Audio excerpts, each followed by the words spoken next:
नमस्कार दोस्तों। आज की इस क्लास में हम गोले की त्रिज्या और इकाई सेल के किनारे के बीच संबंध देखेंगे। तो चलिए वीडियो को स्टार्ट करते हैं। आज हम देखेंगे गोले की त्रिज्या और इकाई सेल के किनारे के बीच संबंध। आज का हमारा टॉपिक है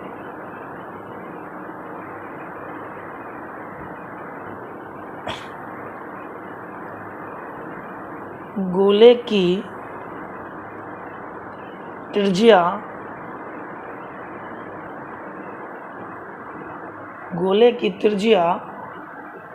और इकाई सेल के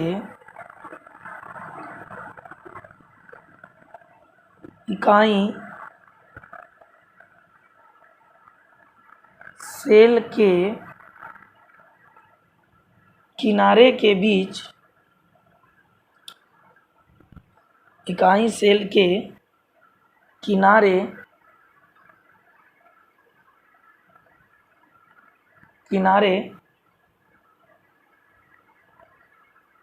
के बीच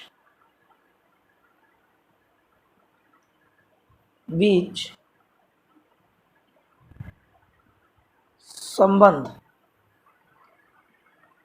आज के इस टॉपिक में हम लोग देखेंगे गोले की त्रिज्या और इकाई सेल के किनारे के बीच संबंध।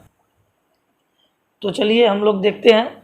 आप लोगों को जैसे पता होगा कि यूनिट सेल, इकाई सेल मुख्यतः 3 प्रकार के होते हैं, जिसमें सबसे पहला जो इकाई सेल है वो है हमारा सरल घनाकार इकाई सेल। क्या है? सरल घनाकार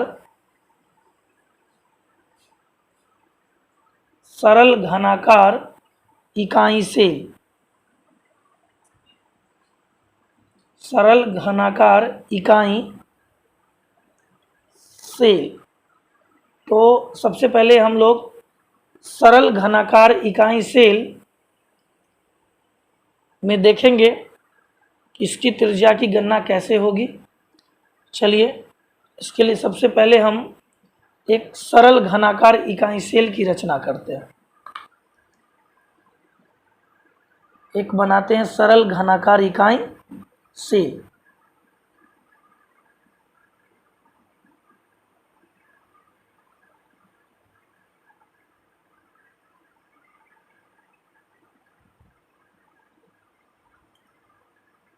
बड़ी आसान फिगर है, आप गौर से देखिएगा वीडियो को, बड़ी आसानी से आप भी बना सकते हैं।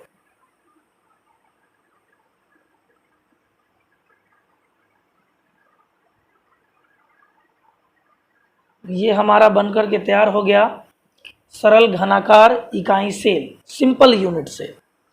अब सिंपल यूनिट सेल में गोले की त्रिज्या और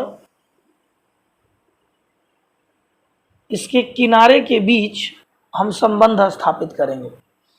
तो जैसा कि हम फिगर में देख पा रहे हैं कि इसके किनारे पर 2 अवयवी कण हैं, यानी प्रत्येक किनारा जब एक भुजा से जुड़ती है तो इसमें 2 कण आपस में मिल जाते हैं। और घन की भुजा को हम लोग ए से डिनोट करते हैं, यानी ये भुजा ए हमारा है। सारे भुजा को हम लोग किस चीज़ से डिनोट करते हैं? ए से डिनोट करते हैं। ये भी हमारा ए है, ये भी हमारा ए है, यानी घन के सारे भुजा को ए से डिनोट किया जाता है। और यहाँ पर जो गोला होगा, यहाँ पर जो गोले होंगे इस तरह से अध्यासित होगा, इस तरह से अध्यासित होगा। तो यहाँ से यहाँ के बीच की जो दूरी होगी वो हमारा त्रिज्या r होगा। और फिर यहाँ से यहाँ की जो बीच की दूरी होगी, ये पूरा सेंटर में नहीं आ पाया है, तो ये भी क्या होगा हमारा आर होगा। और ये टोटल भुजा की जो लंबाई है वो आप देख पा रहे हैं कितना है, ए है। ये टोटल भुजा की लंबाई ए है। चलिए अब हम इसकी त्रिज्या की गणना करते हैं। इकाई सेल के लिखेंगे, इकाई सेल के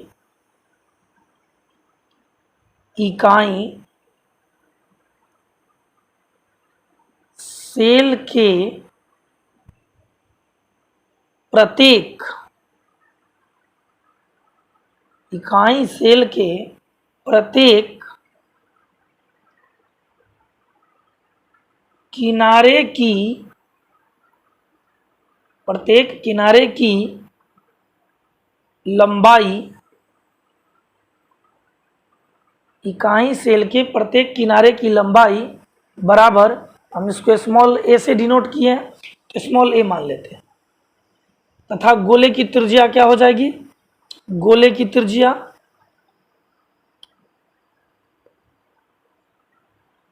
गोले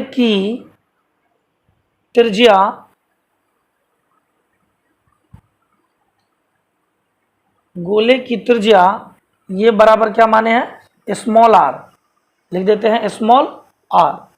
चलिए अब हम लोग यूनिट सेल के किनारे की लंबाई और गोले की त्रिज्या के बीच संबंध स्थापित करेंगे। तो चित्र से स्पष्ट है कि ए बराबर जो है वो 2r है। यहाँ से यहाँ तक की जो भुजा है इसमें 2 बार r बन रहा है। तो लिखेंगे चित्र से स्पष्ट है, चित्र से स्पष्ट है कि ए बराबर क्या होगा, 2r होगा। चित्र से स्पष्ट है ए बराबर क्या होगा, 2r होगा। इसीलिए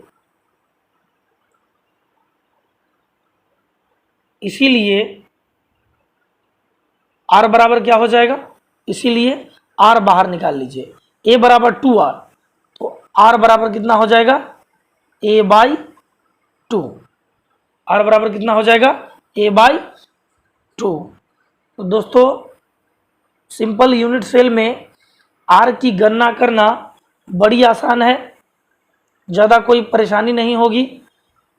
सरल घनाकार इकाई सेल में आप जैसा कि देख रहे हैं कि प्रत्येक जो घन का किनारा होता है, घन के किनारे को ए से सूचित किया जाता है, किनारे की लंबाई को, और इस किनारे की प्रत्येक बिंदु पर एक एक कण, यानी प्रत्येक जहाँ पर किनारा एक भुजा दूसरी भुजा से मिलती है वहाँ पर एक एक कण रहते हैं। इसका मतलब हुआ कि इसमें 2 कण अध्यासित हैं। तो r एक में, एक गोले में r का संख्या 1, फिर दूसरे गोले में r की संख्या 1, दोनों r को आपस में ऐड कर देंगे तो कितना हो जाएगा, 2r। यानी एक भुजा में घन के एक किनारे की लंबाई में एक a में कितने r है, 2r है। तो r को बाहर निकाल लिए तो r बराबर क्या हो जाएगा, a बाई 2। चलिए अब दूसरा हम लोग देखेंगे, दूसरा देखेंगे FCC में फलक केंद्रित, दूसरा देखेंगे फलक केंद्रित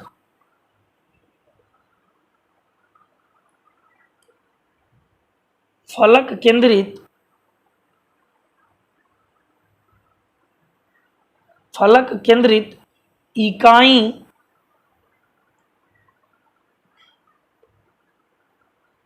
फलक केंद्रित इकाई सेल में। फलक केंद्रित को शॉर्ट में हम लोग FCC कहते हैं। फलक केंद्रित को क्या कहते हैं, शॉर्ट में FCC कहते हैं। चलिए हम देखते हैं FCC में R का वैल्यू क्या होता है। तो चलिए हम लोग देखते हैं FCC में R का वैल्यू क्या होगा। एफसीसी में आर बराबर व्हाट। चलिए एफसीसी मैंने एक यूनिट सेल बनाया है, इस यूनिट सेल में देखते हैं कि आर का वैल्यू क्या होगा। एफसीसी के बारे में आप जानते हैं कि ऐसे यूनिट सेल में 8 कॉर्नर के अलावे, इसके 8 कॉर्नर पर अवयवी कण होते हैं, 8 कॉर्नर के अलावे फेस पर भी यानी 6 सतहों पर भी एक अवयवी कण होते हैं। इसका मतलब कोई एक कॉर्नर ले लेते हैं तो इस कॉर्नर पर एक अवयवी कण होगा और फिर इस कॉर्नर पर एक अवयवी कण होगा। कहता है कि कॉर्नर के अलावे फेस पर भी एक अवयवी कण होते हैं, तो ये इसका फेस है, तो फेस पर भी क्या होगा, एक अवयवी कण होगा। अब यहाँ से यहाँ की दूरी को हम क्या कहेंगे, आर कहेंगे। फिर ये इसका सेंटर होगा, यहाँ से जो यहाँ की दूरी होगी इसको हम लोग आर कहेंगे। फिर यहाँ से यहाँ तक की दूरी को आर कहेंगे, फिर यहाँ से यहाँ तक की दूरी को क्या कहेंगे, आर कहेंगे। यानी कुल मिलाकर के इस यूनिट सेल में कितने आर हो गए, कुल मिलाकर के 4 आर हुए। अब हम एक देख रहे हैं कि एक त्रिभुज बन रहा है, इसको ए मान लेते हैं, इसको बी मान लेते हैं और इसको सी मान लेते हैं। तो देखेंगे त्रिभुज ए बी सी को, इसको देखेंगे त्रिभुज ए बी सी बी को। तो चलिए हम आगे बढ़ते हैं, देखते हैं। मैंने आपको पहले ही बताया है कि इकाई सेल के, पहले बताया है मैंने आपको कि इकाई सेल के किनारे, इकाई सेल के किनारे की लंबाई ए है। इकाई सेल के किनारे की लंबाई यानी कि यूनिट सेल के प्रत्येक किनारे की लंबाई को किससे सूचित किया जाता है, ए से सूचित किया जाता है। यानी प्रत्येक किनारा हमारा क्या होता है, ए होता है। तथा तथा तथा गोले की त्रिज्या, तथा गोले की त्रिज्या, गोले की त्रिज्या बराबर आर होती है। गोले की त्रिज्या क्या होती है, आर होती है। तो ये बात मैंने आपको पहले भी बताया है कि प्रत्येक यूनिट सेल के किनारे की लंबाई को हम लोग ए से सूचित करते हैं और जो गोले की त्रिज्या होती है उसको आर से सूचित करते हैं। तो चलिए हम लोग देखते हैं त्रिभुज ए बी सी में ये एक त्रिभुज का निर्माण हो रहा है। देखेंगे आप, जैसा कि आपको फिगर में दिखाई दे रहा होगा कि ए बी और सी एक त्रिभुज बन रही है। तो हम लोग देखेंगे त्रिभुज ए बी सी में, किसमें देखेंगे, त्रिभुज ए बी सी में। त्रिभुज ए बी सी में क्या होगा, त्रिभुज ए बी सी में होगा कर्ण का स्क्वायर बराबर लंब स्क्वायर जोड़ आधार स्क्वायर। त्रिभुज ए बी सी में क्या होगा, कर्ण हमारा ए सी हो जाएगा, ये हमारा कर्ण हो जाएगा। तो क्या हो जाएगा, ए सी का स्क्वायर बराबर ए बी का स्क्वायर जोड़ ए बी का स्क्वायर जोड़ बी सी का स्क्वायर जोड़ बी सी का स्क्वायर। क्लियर। अब आप देख रहे हैं फिगर से कि ए बी हमारी क्या है, घन की भुजा है, और बी सी भी क्या है, घन का भुजा है। तो लिख सकते हैं ए सी का स्क्वायर बराबर ए का स्क्वायर जोड़ ए का स्क्वायर। क्लियर। दोनों को ऐड कर देंगे तो क्या हो जाएगा, ऐड करने पर हो जाएगा ए सी का स्क्वायर बराबर 2a स्क्वायर। क्लियर है। ए स्क्वायर जोड़ देंगे 2a स्क्वायर। चलिए अब चित्र से स्पष्ट है, चित्र से लिख भी देते हैं हम यहां पर, चित्र से स्पष्ट है कि ये जो AC है इसमें 4R है। तो यानी लिख सकते हैं AC, ये जो पूरी भुजा है AC, इसमें कितने R बन रहे हैं, 4 आर बन रहा है, मतलब कुल मिलाकर के 4 आर हो रहे हैं। तो AC चित्र से स्पष्ट है कि AC बराबर क्या 4 आर। तो AC का वैल्यू अब हम यहाँ पर पुट कर देंगे तो क्या हो जाएगा, इसलिए AC की जगह पर क्या लिख दें 4 आर। तो इसलिए 4 आर का होल स्क्वायर बराबर 2A स्क्वायर। क्लियर है, 4 आर का होल स्क्वायर बराबर क्या हो जाएगा 2A स्क्वायर। अब चलिए दिस इम्प्लाई, हम 4 आर का होल स्क्वायर करेंगे तो 4 का स्क्वायर करेंगे कितना हो जाएगा 4 चौक 16, आर स्क्वायर का आर स्क्वायर बराबर 2A स्क्वायर। क्लियर, देखिए 16 आर स्क्वायर, 16 यहाँ गुना में है, इधर आएगा तो किस चीज में चला जाएगा, भाग में चला जाएगा। तो लिखेंगे आर स्क्वायर बराबर 16 को इधर भेज देते हैं तो क्या हो जाएगा 2A स्क्वायर बटा 16। क्लियर है, अब चलिए इसको काट देते हैं, 2 एक कम 2, 8 दूना 16। अगला क्या होगा क्या हो जाएगा आगे, आर स्क्वायर बराबर A स्क्वायर बटा 8। अब चलिए आर का स्क्वायर हम लोग हटा लेते हैं, आर का स्क्वायर क्या करते हैं हटा देते हैं तो क्या हो जाएगा, दिस इम्प्लाई आर बराबर रूट अंडर A स्क्वायर बटा 8, टोटल का रूट है। तो अब A स्क्वायर से रूट कैंसिल हो जाएगा तो क्या बचेगा, यहाँ पर लिखते हैं A स्क्वायर से रूट कैंसिल हो जाएगा तो क्या हो जाएगा, R बराबर A बटा रूट अंडर 8। हम लोग रूट अंडर 8 को क्या लिख सकते हैं, लिखेंगे R बराबर 8 A बटा 2 रूट 2 ना।